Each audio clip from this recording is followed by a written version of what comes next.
Shalom, selamat pagi Bapak Ibu. Apa kabar hari ini? Baik? Ataukah luar biasa baik? Luar biasa baik, puji Tuhan.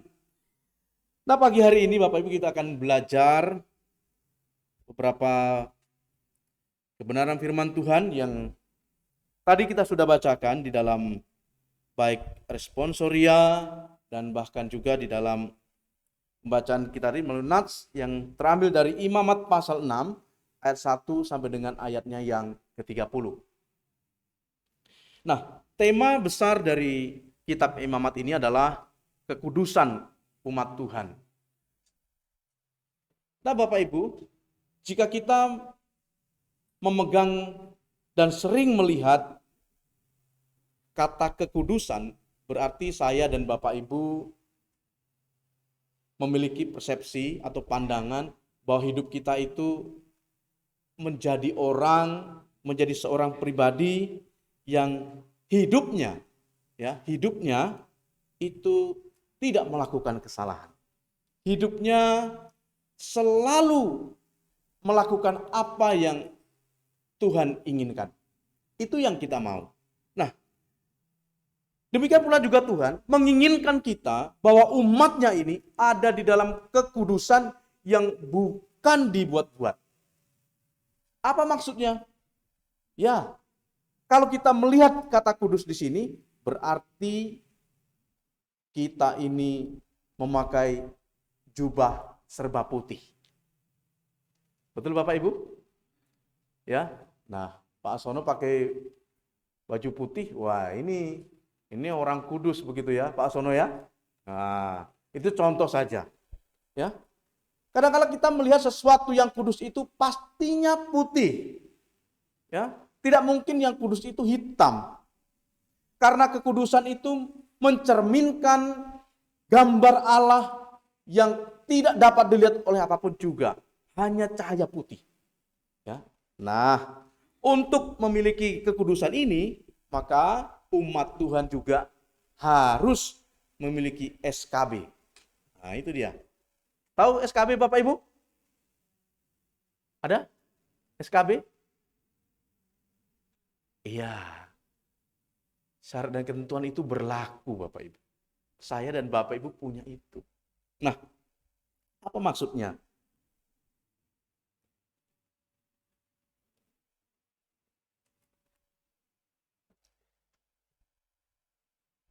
Nah, kita bisa lihat Bapak Ibu dari ayat yang kita baca beberapa ayat ini yang demikian panjang dan bahkan ini juga membosankan untuk kita baca kalau kita membaca Alkitab. Tetapi ini merupakan kitab atau bagian yang sangat menarik untuk kita cermati bersama. Yang pertama Bapak Ibu, kita akan lihat bahwa di dalam Imamat pasal 6 ini kita akan lihat beberapa hal tentang yang baru saja kita baca. Yang pertama, kita akan lihat tentang korban penebus salah. Kemudian ada korban bakaran dan juga ada korban sajian dan korban penghapus dosa. Ada 4 hal ini yang tercatat di dalam kitab Imamat yang harus menjadi perhatian bagi kita. Ya, biasanya memang kitab ini agak sulit untuk dipahami, tetapi saya akan mencoba untuk menjelaskan kepada kita semua tentang beberapa hal tentang ini. Yang pertama kita akan bahas tentang hukum korban penebus salah ini. Nah Bapak Ibu, dari beberapa pasal sebelumnya kita bisa lihat beberapa definisi tentang korban penebus salah yang memang erat hubungannya dengan korban penghapus dosa. Di ayat pertama kita sudah lihat pernyataan dari Allah sendiri menyampaikan kepada Musa dengan menyatakan apabila seorang berbuat dosa dan berubah setia. Perhatikan di situ Bapak Ibu, ada kata berubah setia terhadap Tuhan. Yang pertama yang perlu kita lihat adalah bagaimana Tuhan memperingatkan umat Tuhan supaya dia tetap tetap dalam kategori setia. Ini yang penting ya, setia. Nah, oleh sebab itulah di sini dipaparkan bahwa inilah yang harus dilakukan. Kita harus setia. Tetapi saya dan Bapak Ibu, untuk tetap setia itu, sepertinya kita memiliki hal yang sangat sulit untuk kita lakukan, Bapak Ibu. Nah, contohnya begini Bapak Ibu. Siapa yang sering perjalanan ke Barelang, Bapak Ibu? Yang sering ke Barelang? Nah, biasanya Lose Kalpin ini Pak ya. Sering ke Barelang Pak ya? Sering, baiklah. Lose Kalpin sering ke Barelang. Nah, di dalam perjalanan kita itu, apakah kita sering memperhatikan hal-hal yang seringkali kita luput dari pandangan kita? Maksudnya apa? Pernahkah Bapak Ibu melihat di jalan itu yang garis lurus panjang tanpa putus-putus? Nah, itu artinya apa Bapak Ibu? Tidak boleh memotong. Ya kan? Baru setelah garis putus-putus kita boleh memotong kalau ada kesempatan untuk memotong. Nah, saya mau tanya Bapak Ibu, ada berapa banyak di antara Bapak Ibu ya, atau Lose Kalpin lah, sering menyalip dengan tanda itu? Oh, tidak pernah. Bapak Ibu, ini hal yang perlu kita perhatikan. Saya dan Bapak Ibu ya sering melakukan sesuatu yang kecil itu tetapi tidak kita perhatikan. Kemarin saya pun juga berjalan dengan anak-anak muda, kita pergi ke Pulau Semukit itu melihat hal itu. Dan akhirnya saya juga melanggar Pak Kalvin.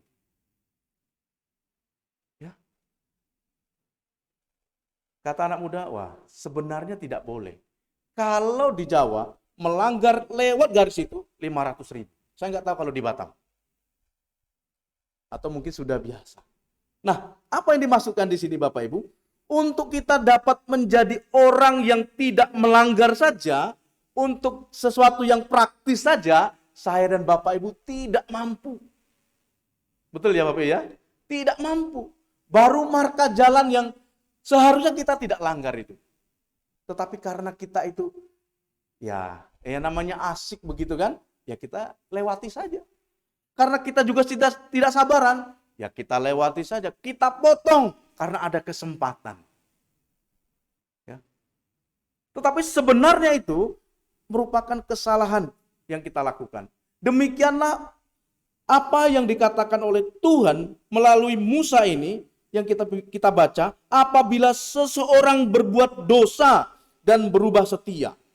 Ada sambungannya terhadap Tuhan dan memungkiri terhadap sesamanya. Nah, kita akan lihat di sini bahwa di dalam Imamat pasalnya yang kelima juga dikatakan bahwa penebusan kesalahan tidak sekedar dilakukan dengan meminta ampun kepada Tuhan, tetapi juga dengan memberi ganti rugi terhadap orang yang dirugikan. Nah ini, ya, adakah kita, saya dan Bapak Ibu, merugikan orang lain tanpa kita tahu itu? Tetapi dalam kitab ini dicatat dan itu dinyatakan dengan kata harus, ya. Harus ada penggantian, bukan hanya minta maaf. Kemarin pun juga sama. Tiba-tiba saya lagi jalan enak, tiba-tiba di belakang ditabrak. Ya, ditabrak karena katanya saya rem mendadak. Ditabrak dari belakang. Harusnya mengganti. Tapi puji Tuhan tidak apa-apa. Nah, Bapak Ibu, bagaimana kita bisa mengganti? Dan apa yang kita lakukan di hadapan Tuhan ini? Apakah kita, saya dan Bapak Ibu, apakah tetap bisa setia? Nah, ini pelanggaran-pelanggaran umum. Ya, kenapa saya katakan umum? Ini kebiasaan. Nah, yang pertama itu memungkiri. Di dalam ayat ini dicatat, memungkiri ya terhadap sesamanya. Hal ini dicatat. Apa yang dipercayakan, apa yang dititipkan kepadanya, dipungkirinya. Wah, ini termasuk pelanggaran. Kemudian melakukan kecurangan dalam hal dagang atau jual beli. Nah, hati-hati ini Bapak Ibu ya. Ini, wah nggak ada saya nggak pernah nih ya sesuai dengan harganya. Perhatikan baik-baik Bapak Ibu, Imamat pasal 6 mencatat ini. Nah, kemudian merampas barang orang lain, kemudian memeras sesamanya. Kemudian, nah ini dia, memungut atau menemukan barang yang hilang. Harus diakui Bapak Ibu. Harus dikembalikan. Bayangkan, kita sudah nemu di jalan dompet isinya 50 juta umpamanya. Kebanyakan ya 50 juta. Harus kembalikan. Dan kita harus mengakui, sepertinya ini mengada-ngada. Tetapi tidak Bapak Ibu. Apa yang kita temukan ya, di sini dikatakan ayatnya yang ketiga, atau bila ia ya menemui barang hilang dan memungkirinya dan ia bersumpah dusta. Nah, dalam perkara apapun yang diperbuat seseorang sehingga ia berdosa. Bapak Ibu, hukum berdosa ini dalam tanda dinyatakan di dalam definisinya adalah melanggar ketetapan-ketetapan Allah, melanggar hukum Allah. Ini namanya dosa. Jadi memang di antara umat Israel ini, ya ini konteks umat Israel berarti mereka melakukan ini. Dan Tuhan mau supaya mereka tidak melakukan hal ini. Dan mereka harus membayar sesuai dengan apa yang sudah ditentukan Bapak Ibu. Dan ini membawa kita untuk melihat bahwa cara Tuhan ini ya luar biasa. Adakah di antara kita yang pernah menemukan barang, berjualan, atau apa saja harus mengembalikan? Ya, harus mengembalikan. Lalu bukan hanya mengembalikan, ia harus mengadakan penebusan bagi saudaranya. Ayat 4 dan 5 berkata, ia harus melakukan ini, mengadakan penebusan. Ayat 4 dan 5 berkata, apabila dengan demikian ia berbuat dosa dan bersalah, maka haruslah ia memulangkan barang yang telah dirampasnya, atau yang telah diperasnya, atau yang telah dipercayakan kepadanya, atau barang hilang yang ditemuinya itu. Ayat 5 berkata, atau segala sesuatu yang dimungkirinya dengan bersumpah dusta, haruslah ia membayar gantinya sepenuhnya dengan menambah 1/5. Luar biasa Bapak ya. Ini hukum yang Tuhan berikan, yang Tuhan hendak harusnya dilakukan. Menambahkan 1/5 dari nilai keseluruhannya untuk membayar ganti rugi kepada pemiliknya. Karena kerugian serta kesusahan yang telah diakibatkan selama itu. Siapa di sini Bapak Ibu pernah dititipi barang? Saya sudah dititip barang oleh beberapa orang. Wah, kalau rusak, kalau zaman itu, Bapak Ibu, kalau zaman itu, khususnya dalam zaman ini, wah, cilaka kita. Rusak, hilang, berarti kita dianggap sudah tidak bertanggung jawab. Apalagi ketahuan kita gunakan dengan tidak bertanggung jawab. Semuanya dikatakan harus kita ganti. Dan itu membuat kesusahan. Ada yang menitipkan barang Bapak Ibu untuk zaman itu? Saya kira tidak ada. Nah, hal ini dilakukan oleh Zakius. Lukas 9:8 mencatat bahwa apa yang dilakukan yang menurut hatinya seperti dikatakan, apabila ia merasa bersalah di hadapan Tuhan, maka orang ini akan menggantinya. Berarti di sini juga berbicara tentang hati nurani, berbicara tentang tanggung jawab yang Tuhan berikan kepada orang itu, dan mereka harus mengganti. Dan ini dilakukan oleh Zakius. Apa yang sudah dilakukan, apa yang sudah diperbuatnya, dilakukan. Katanya, jika aku merugikan orang lain, maka aku akan menggantinya. Siapa di antara kita, kalau kita mengambil sesuatu, lalu ketahuan, lalu kita mengembalikannya lebih. Ada yang mau? Saya yakin tidak ada. Pak Lusamin mau Pak? Mengembalikan 2 kali lipat lagi Pak? Bahkan 1/5, bahkan Kalau kita merasa bersalah, maka kita harus lakukan itu. Karena ini berbicara tentang ketaatan dan kesetiaan, umat Israel tidak lagi memandang bahwa untung rugi untuk orang itu. Tetapi untuk dirinya sendiri. Kenapa? Orang ini harus melakukan penebusan. Bukan hanya permintaan maaf saja, tetapi melakukan lebih daripada permintaan maaf. Luar biasa bukan Bapak Ibu? Lebih dari hanya permintaan maaf, tetapi ada sesuatu dilakukan, tindakan.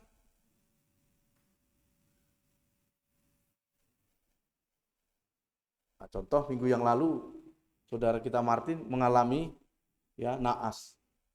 Menabrak jengkol motor, sudah mobilnya rusak, juga harus ganti rugi. Betul loh dia? Ganti rugi. Bukan hanya, maaf Pak, tidak sengaja. Tidak ada. Ya, hukum Indonesia juga mengatur itu. Apalagi kalau sudah kena polisi. Nah, Bapak Ibu yang dikasih Tuhan, ini baru sekilas saja tentang hukum-hukum ini. Nanti kita akan lihat, ya. Kita bersama-sama baca-baca, sama-sama Bapak Ibu. 1, 2, 3. Ia harus kembali untuk mempersembahkan persembahan, harus mempersembahkan korban penebus salahnya kepada Tuhan. Terhadap siapa ia telah bersalah, dan imam harus mengadakan pendamaian baginya. Perhatikan Bapak Ibu. Ia harus kembali mempersembahkan. Dan ia harus melakukannya sebagai korban penebus salahnya. Dan imam harus menjadi perantaranya. Nah Bapak Ibu, berbicara tentang imam, maka tidak ada seorang imam pun yang dapat melakukan sempurna atas penebusan ini. Karena ini juga akan berbicara tentang kristosentris dalam penebusan ini. Tidak ada yang dapat melakukan penebusan secara sempurna melalui hal ini. Ini merupakan bayangan dari apa yang dilakukan Kristus kepada orang yang melakukan pelanggaran terhadap hukum Allah. Berarti ini harus kita lakukan Bapak Ibu. Apa? Kita datang kepada Tuhan. Kita datang kepada Tuhan Yesus. Nah, karena korban penebus salah ini tidak dapat menebus dosa. Lalu apa tujuannya? Tujuannya melambangkan penebusan ini yang akan dilakukan oleh Tuhan Yesus. Nah, secepat Bapak Ibu kita lihat hukum tentang korban bakaran. Hal ini disebutkan di dalam ayat 6, 8 sampai 13, bahwa imam harus menjaga agar abu, ya, perhatikan, dari abunya saja, ya, harus ada tempat dan cara yang patut. Imam harus menjaga nyala api di atas mezbah agar terus menyala. Tujuannya apa? Allah mau supaya hal ini dikerjakan demi kehormatan mezbah Tuhan. Dalam aplikasi ibadah kita Bapak Ibu, ini berkaitan tentang ibadah kita. Dengan segala kekusukan yang ada, Tuhan mau bahwa segala sesuatunya itu penuh dengan kekhidmatan, penuh dengan kehormatan, penuh dengan hal yang dilakukan demi keagungan nama Tuhan. Itu yang Tuhan mau. Allah mau agar para imam mempertahankan kebersihan. Kebersihan apa? Tempat ibadah itu. Kemudian melalui hukum ini kita diajar untuk tetap mengingat agar kita senantiasa berbuat saleh dalam beribadah. Nah, saya masih ingat beberapa bulan yang lalu itu, Pastor Calvin tegur saya, minggu depan kalau ibadah rumah tangga, ibadah persekutuan doa harus pakai sepatu. Nah, minggu yang lalu sudah saya singgung Bapak Ibu ya. Nah, siapa di antara Bapak Ibu pakai sandal jepit? Ada? Coba lihat kakinya. Wah, rapi-rapi semua. Ya, nanti Pastor Calvin akan periksa. Ya. Bapak Ibu, ini menandakan apa? Apakah ini merupakan satu keterikatan yang membuat kita tidak nyaman? Memang di dalam Alkitab yang lain dikatakan bahwa kita menyembah Tuhan itu bukan hanya lahirnya saja, tetapi hatinya. Itu sering jadi pembelaan kita. Tetapi inilah yang perlu kita perhatikan bersama. Memang ke gereja boleh, ya, boleh pakai sendal, boleh pakai segala macam, boleh, tidak ada larang. Tapi perhatikan baik Bapak Ibu, saya dan Bapak Ibu diminta untuk melihat ini sebagai sesuatu yang tertib yang dikatakan saleh. Kalau saudara-saudara kita di luar sana melakukan persembahan, memuja Tuhannya, mengunjungi rumah Tuhan dengan berbagai macam cara supaya dirinya dianggap kudus, dirinya dianggap layak untuk datang kepada Tuhan. Bagaimana dengan saya dan Bapak Ibu datang ke rumah Tuhan? Kan begitu. Bagaimana kita memposisikan diri kita kepada Tuhan bahwa hidup saya ini adalah miliknya Tuhan. Kan tidak mungkin bahwa kalau kita bertamu ke seorang pejabat, kita pakai pakaian yang seadanya. Kan begitu. Nah, ini bukan hanya soal pakaian secara lahiriah, tetapi Tuhan memberikan kita bahwa kita harus melakukan ini lebih daripada itu.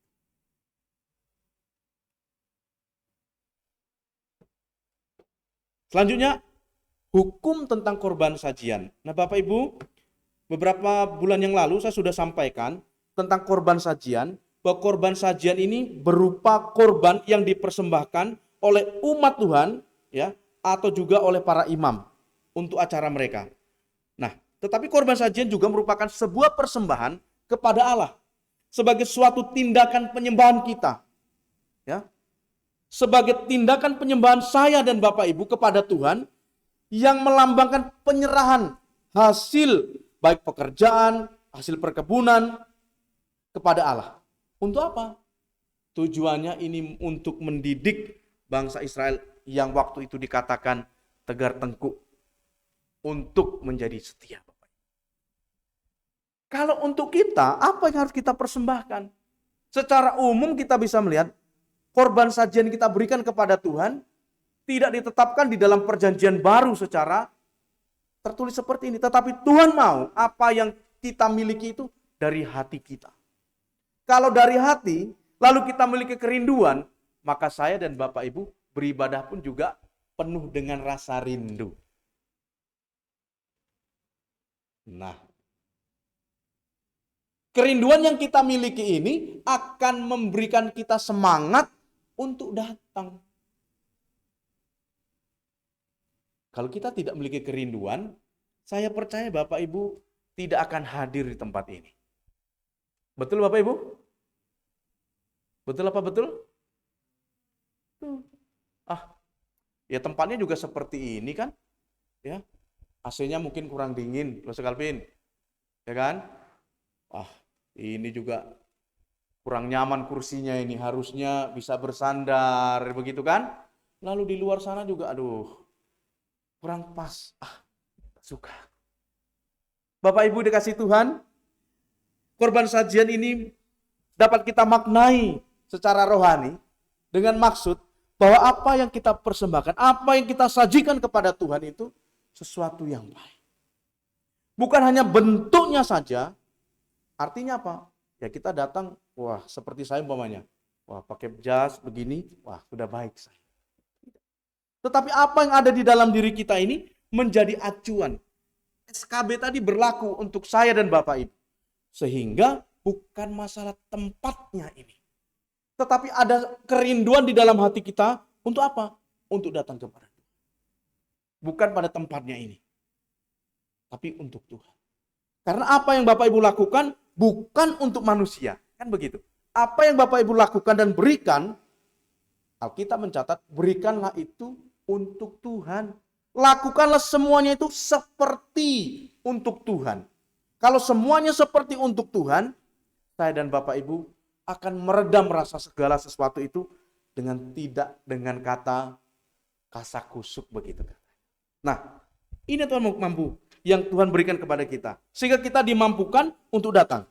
Kemudian, korban sajian yang khusus ini dilakukan untuk acara penabisan untuk para imam. Kita akan bahas hal ini, ya, korban sajian tentang penabisan dan harus terbakar seluruhnya dan jangan dimakan. Ini untuk Tuhan. Nah, ini hukum yang terakhir tentang korban penghapus dosa. Sama dengan slide sebelumnya, ya, pada pasalnya yang kelima pun juga menyebutkan itu. Lalu pasal 4 juga berbicara tentang korban penghapus dosa. Di dalam pasal 4 berkata, Tuhan berfirman kepada Musa, katakanlah kepada orang Israel, apabila seseorang tidak dengan sengaja berbuat dosa dalam sesuatu hal yang dilarang Tuhan, dan ia memang melakukannya salah, satu daripadanya, maka jikalau yang berbuat dosa itu imam yang diurapi, sehingga bangsanya turut bersalah, haruslah ia mempersembahkan kepada Tuhan. Beberapa waktu lalu saya katakan, siapapun dia, ya, imam, orang kaya, setengah kaya, orang miskin, orang sangat miskin, melakukan hal yang sama, maka orang ini juga tetap dalam kategori dosa, melakukan pelanggaran hukum Tuhan. Apa yang dilakukan? Mereka harus memberikan korban penghapus dosa ini. Orang yang mampu boleh membayarkan dengan apa yang sudah ditetapkan, dengan nilai ya yang sudah dinilai, sudah ada harganya Bapak Ibu. Lalu bagaimana dengan orang yang tidak mampu, bahkan orang yang memang sangat-sangat tidak mampu? Mereka juga harus membayarnya. Paling tidak mereka harus memberikan tepung, seeva tepung yang terbaik. Bapak Ibu, aturan-aturan ini dibuat memberikan kita pengertian demikian. Ya. Apa yang harus dilakukan, apa yang tertulis di dalam kitab imamat ini memaknai kita dengan pernyataan demikian. Kenapa saya lakukan kesimpulan Bapak Ibu? Kita akan lihat. Kita akan baca sama-sama Bapak Ibu. Saya minta bantu. 1, 2, 3. Kekudusan Allah menuntut ketaatan yang mendetail dalam melaksanakan perintahnya. Sebagai konsekuensinya, kita harus pertimbangan pikiran sendiri. Kita harus cermat dalam mendengar dan melaksanakan perintahnya.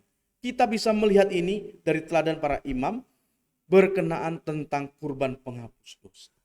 Bapak Ibu, patokan kita adalah imam. Ya. Maksudnya adalah patokan dari umat Israel ini, segala sesuatu ketaatan itu ujungnya dari imam. Segala sesuatu dilihat dari apa yang dilakukan oleh para imam ini. Untuk konteks itu. Teladan yang dilakukan yang menjadi penglihatan mereka adalah para imam. Nah, kemudian kita balik.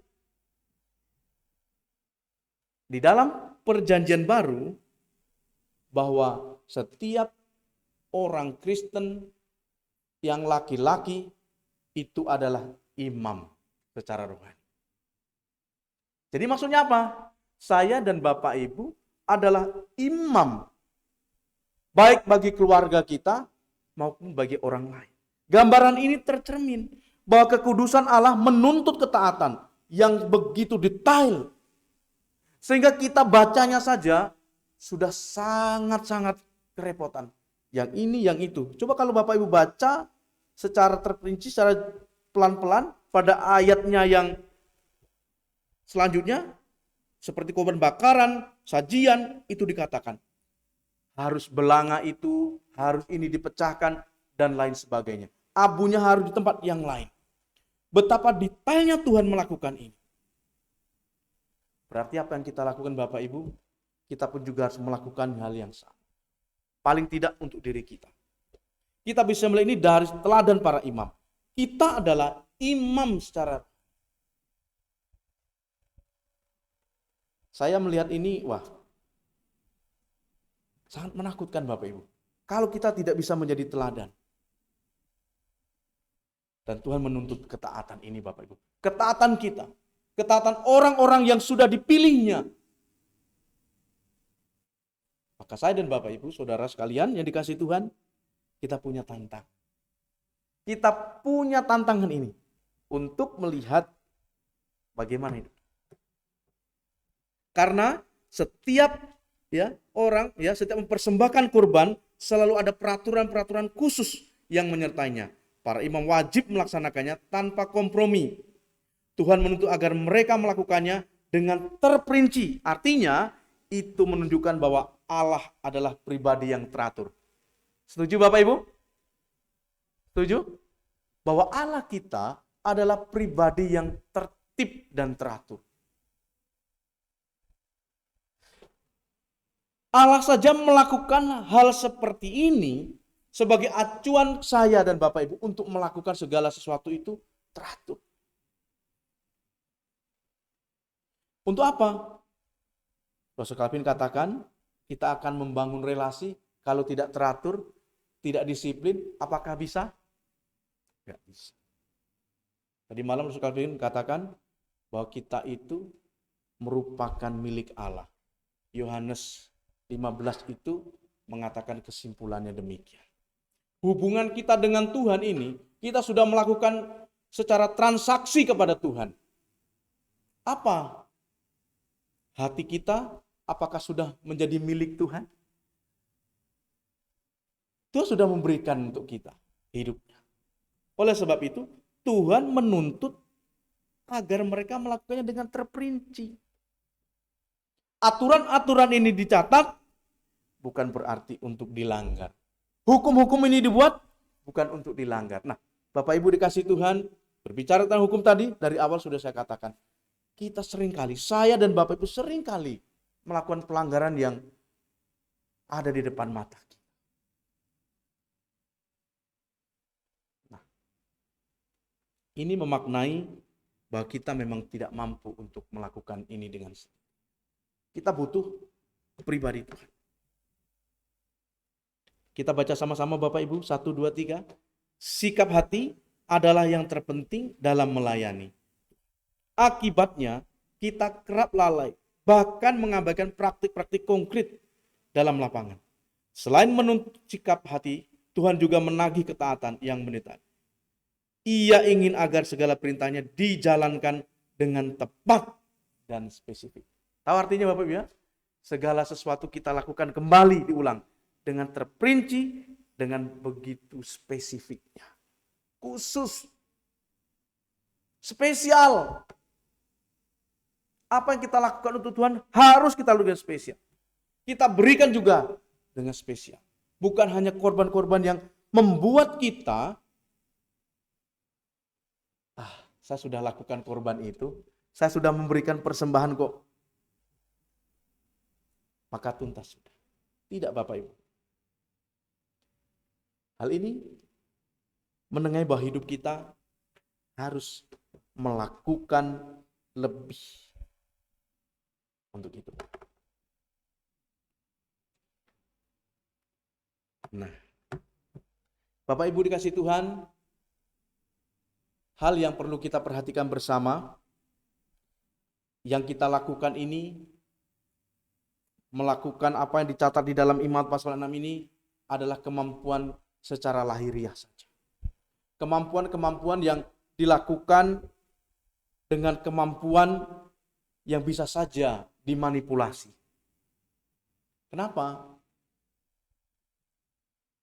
Dari apa yang dikorbankan itu, dengan percikan darahnya saja, ya, atau bahkan mengenai apa yang sudah dikorbankan, umat Israel sudah menjadi kudus, Bapak Ibu. Tetapi darah Kristus menghapus dosa-dosa kita lebih daripada itu. Mungkin bisa ditampilkan Ibrani, ya, Ibrani pasalnya yang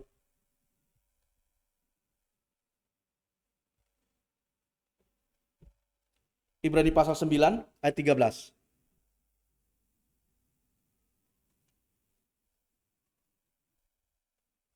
Ibrani pasal 9 ayat 13.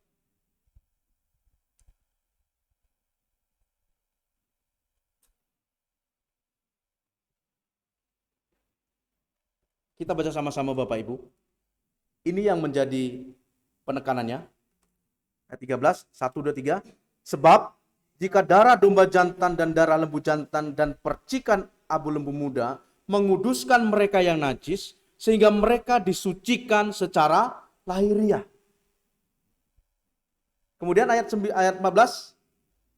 Betapa lebihnya darah Kristus yang oleh rohnya yang kekal telah mempersembahkan dirinya sendiri kepada Allah sebagai persembahan yang tak bercacat, akan menyucikan hati nurani kita dari perbuatan-perbuatan yang sia-sia, supaya kita dapat beribadah kepada Allah yang hidup. Bapak Ibu yang dikasihi Tuhan, Allah memberikan kita pengertian dan hikmat di dalam terang firman-Nya.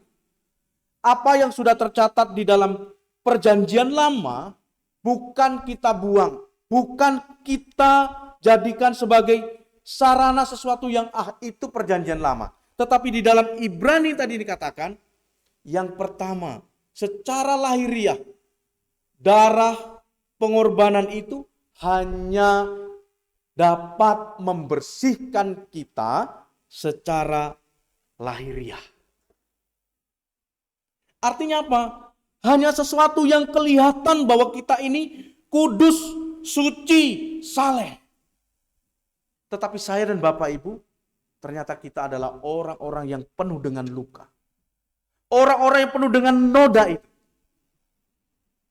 Tetapi ingat, betapa lebihnya darah Kristus.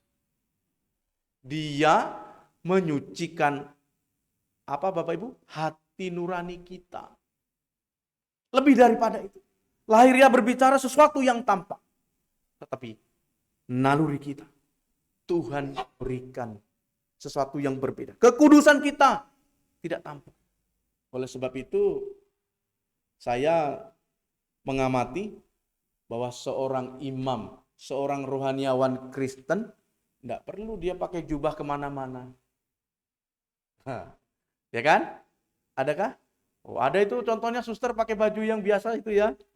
Ya, kita bisa lihat. Tapi Bapak Ibu, orang yang sudah dimerdekakan oleh darah Kristus, dia tidak lagi ada di dalam kutuk hukum Taurat ini. Melakukan segala sesuatu hanya untuk lahiriah saja. Tetapi Kristus datang dan kebangkitannya dan kenaikannya memberikan kemerdekaan kepada kita bahwa kita itu sudah menjadi ciptaan baru. Yang lama sudah berlalu, yang baru sudah datang Bapak Ibu. Itu yang memperbarui saya dan Bapak Ibu. Kalau kita memilih untuk melakukan segala sesuatu korban-korban tadi, apakah ada di antara kita yang sanggup Bapak Ibu? Ya, paling kecil tepung yang terbaik. Saya tidak tahu bagaimana tepung yang terbaik. Tetapi di sini tepung itu sesuatu yang sederhana. Tetapi yang terbaik tadi. Kemudian burung merpati, domba jantan, ya, lalu juga ada lembu sapi. Semua itu dinilai apakah layak bisa untuk menebus kesalahan kita, apa tidak. Tetapi perhatikan baik-baik, darah Kristus itu menghapus setiap dosa-dosa kita. Kita tidak perlu lagi mengakui kesalahan ini di hadapan manusia. Tetapi kita perlu berdoa di dalam doa kita kepada Tuhan. Sehingga Tuhan memampukan saya dan Bapak Ibu menjadi miliknya yang sempurna di dalam Tuhan. Siapa di sini milik Kristus yang sempurna? Boleh angkat tangan? Siapa milik Tuhan? Saya dan Bapak Ibu. Tidak ada hal yang dapat lebih daripada itu. Tuhan memilih kita. Tuhan memilih saya dan Bapak Ibu, orang yang berdosa ini. Tetapi Tuhan menyucikan saya dan Bapak Ibu dengan pengorbanan. Hari Kamis yang lalu, kita memperingati hari kenaikan Tuhan. Kenaikan Tuhan Yesus memaknai kehidupan kita, bahwa hidup kita ini sudah dimenangkan. Kan begitu. Nah, kemenangan-kemenangan yang kita miliki juga akan memerdekakan kita dari seluruh perilaku hidup kita, Bapak. Sehingga kita memiliki kerinduan kepada Tuhan bukan dengan paksa, tetapi datang mempersembahkan diri sebagai korban sajian, dan itu adalah persembahan yang hidup.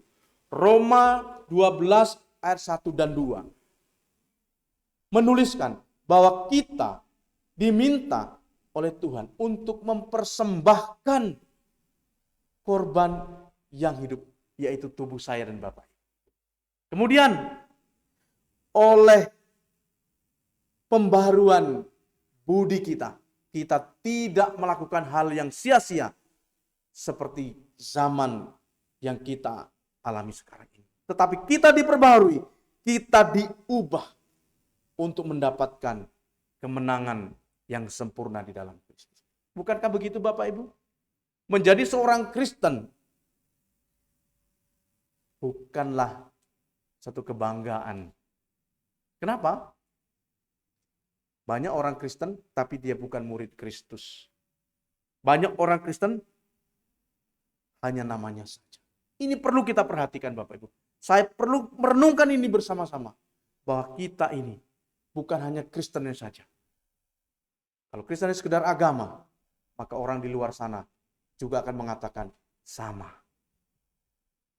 Tetapi perbedaan kita, kekristenan kita ini bukan hanya sekedar agama Bapak Ibu. Bukan sekedar agama. Tapi lebih daripada itu. Bukankah kita lebih berbahagia Bapak Ibu dengan hal ini? Biarlah hidup kita hari ini Bapak Ibu, hari demi hari, kita dipimpin oleh Kristus di dalam hidup kita. Rumah tangga kita, pelayanan kita, pekerjaan kita, hidup kita, dan seluruhnya adalah milik Kristus dan kita berikan kepada Kristus. Mari kita berdoa Bapak Ibu.